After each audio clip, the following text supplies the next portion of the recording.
அனுசரித்து செல்வதை குறிக்கிறது. அறிவும் அன்பும் மிகுதியாக இருக்கும்.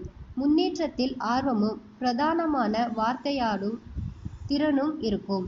எந்த நிலையிலும் இவர்களுக்கு கோபம் வராது. நிம்மதியான வாழ்க்கை நடத்த விரும்புவீர்கள். நீங்கள் ஒரு கவர்ச்சிகரமான நபராக இருப்பீர்கள். இந்த எழுத்தை பெயரின் முதல் எழுத்தாக கொண்டிருந்தால் இவர்கள் நாகரிகமானவர்களாகவும் பாசம் மிகுந்தவர்களாகவும் மிகவும் அன்பானவர்களாகவும் அமைந்திருப்பார்கள். தன்னிடம் இருப்பதை பிறரிடம் பகிர்ந்து கொள்ளும் கொடைவள்ளல் தன்மை கொண்டவர்களாக திகழ்வார்கள். இவர்களை புரிந்து கொள்வது மிகவும் கடினம். வாழ்க்கையில் எந்த ரகசியமாக இருந்தாலும் இந்த எழுத்தை பெயரின் முதல் எழுத்தாக கொண்டவர்களிடம் பகிர்ந்து கொள்ளலாம். இவர்கள்